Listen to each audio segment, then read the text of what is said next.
Ano yan ah? Mama ni Pido Madam, oh. Nakaligo na eh. Pido yun oh. Oo nga. Pido ng Ina Mills.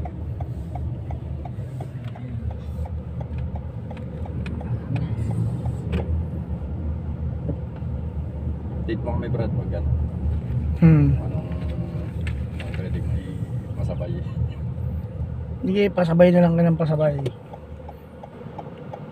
Pag nahatid ka namin ko, hatid mo ulit kayong pabalik.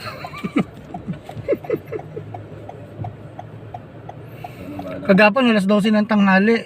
Nagbablog ako dyan mula doon sa may bilihan ng isa tagmamamiso. Hanggang dyan sa sobrang init. Tanghali mo. Oo, Punta sabi, ako dito para ako pumunta ng Mars. sabi ko nga eh. Natirik yung araw. Sabi ko, hindi ko na gagawin to sa susunod. Sobrang init.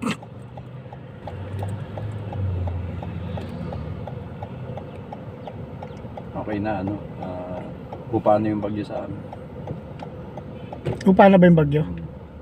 Kaso wala pa rin kuryente. Ha? Oo, tragis yan. Sakit. Sa amin lang naman sa ano. Lucena ang tinamaan talaga. Signal number. Number 1. Kaso ano yun eh. Kasi summer eh. Biglang nagkabagyo.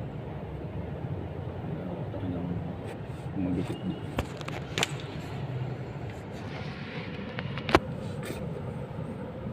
Idol, naka-record ba? Baka maka-press lang.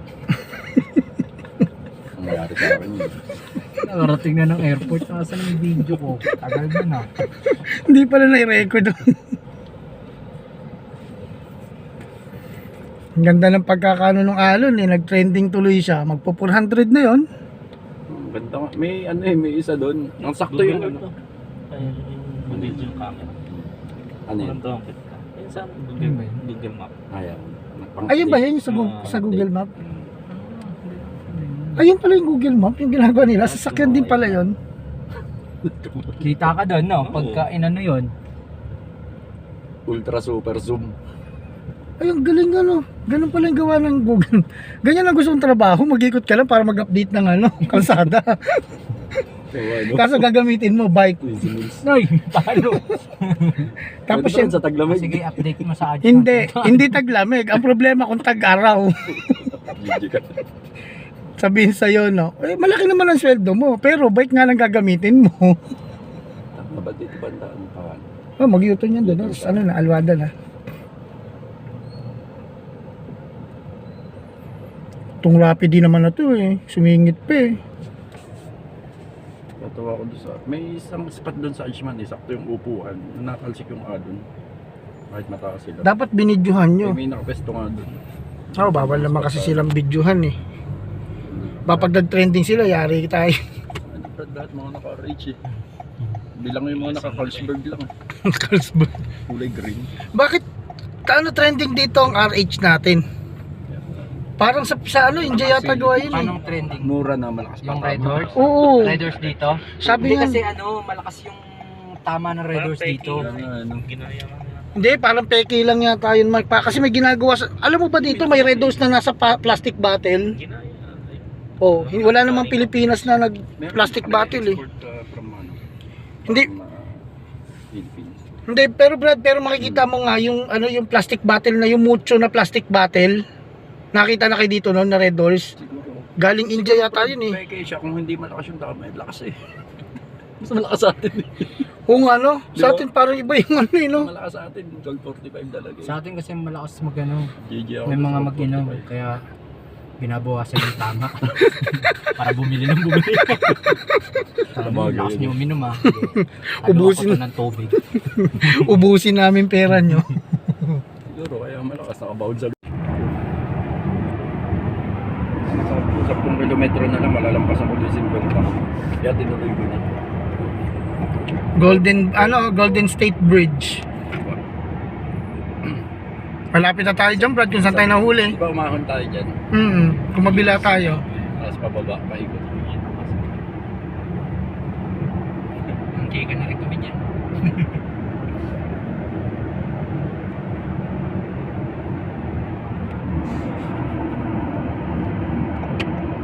Nag-ano tayo eh, counterflow yan. Pero kasi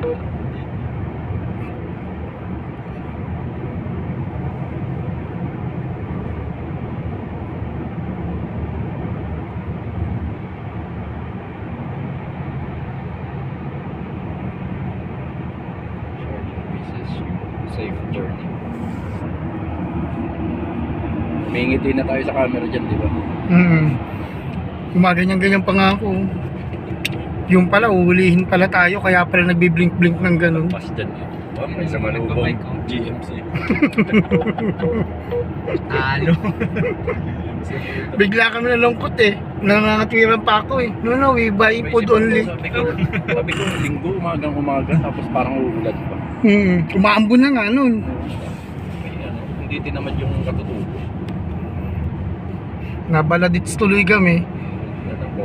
Sabi ko nga eh, inisip ko nga, Brad, wag lang tumaypupo sa Labing Dubai at saka sa Gulf News. Sigurado pag nakita tayo bukas ni Madam ng lunes na nakaganyan tayo.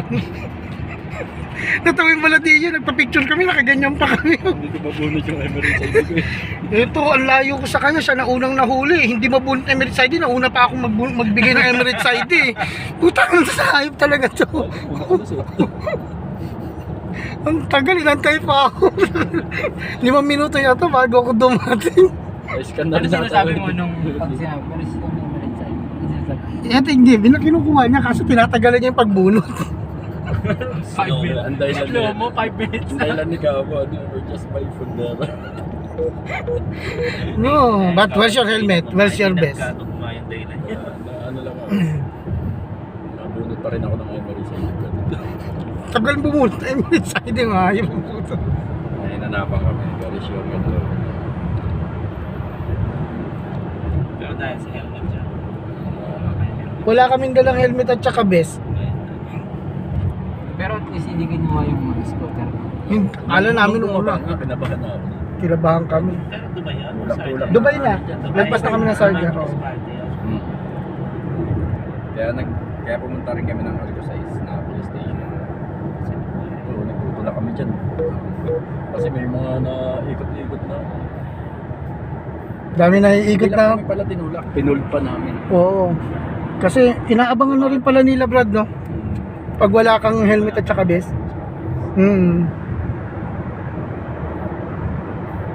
Sabi ko, ayun, sa linggong-linggo, dali tayo ah. Pagdating namin nung kila Tatang, wala na. Parang basang gulay kami dalawa, hindi na kami makangiti eh.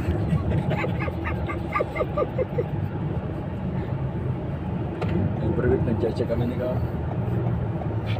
May notification pa dumating siya. Wala pa lang.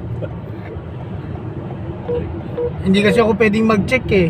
Nakasynchronize dun sa ano eh. Over pa yung ano pa lang. Pwede mong register yung ano.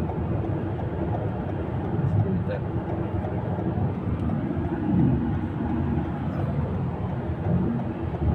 Ilang oras ka sa ano, Gongsu?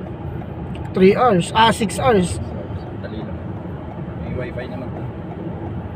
Huwag lang matutulog. Doon sa mga machine ka magre-register. Matutulog. Gising mo, ano na no?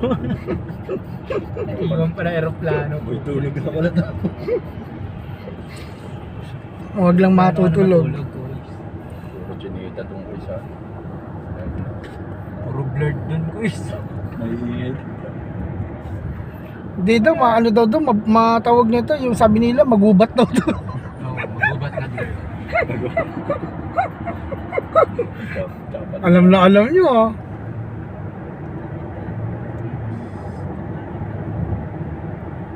Ang airport change din natin.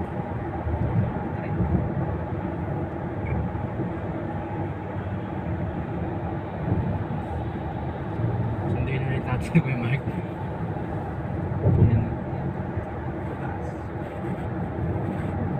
Pupunta pa ako dito baka mga by August o July.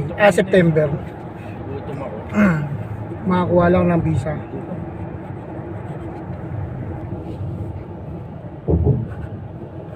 Yung tuna tsaka corned beef pinag-combine ko.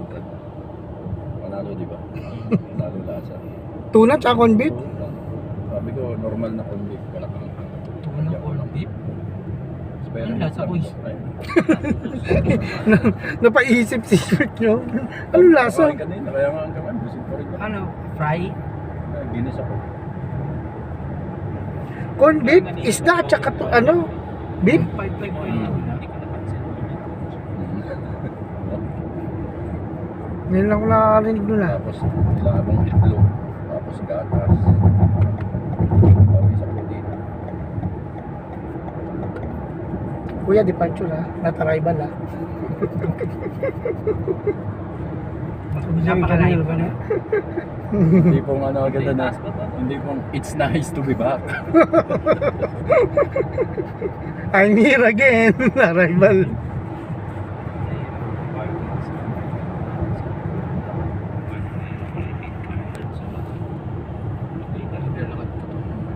Nung sinundo natin si Gabo, di ba? Mahal kasi yung bayan dun sa may airport. Magkano binayaran nyo doon, Kurt? Kung mahal dun eh. 60 yata eh. Wala pa sa oras yun. Tapos ni Mike. Yung bagay ko kasi excited naman ako nun. Ako na una kasi nag-check-in eh. Pagbukas ng counter ng Cebu Pacific, yung pala pag una ka talaga, huli ka rin talaga makakakita. Doon sa halaman. Wala pa yung kasi ang tagal lumabas. Mhm.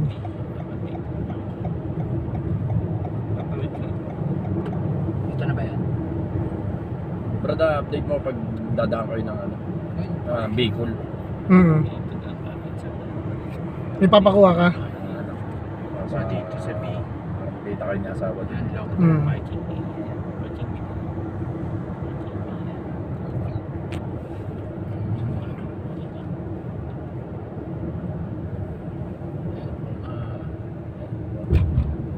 Nilalagay mo license pag papasok dyan sa may parking lot. Yan pa natin yung test. Kasi Hindi na tayo camping, Brad. Oo nga, no? Mainit na kasi. Pagbalik ko, September. Balik rin ba September? Hmm. Ang bilis mo lang pala. umiibos lang tayo ngayon sa so yun dati. Yung ano, Dati rin. ito bumalik October na yun. Ang galing mo ko isa. Umiiwas sa init. Tamang iwas ka sa init ah. Ayan. Dapat langhapin mo rin. Dun, puro ulan dun.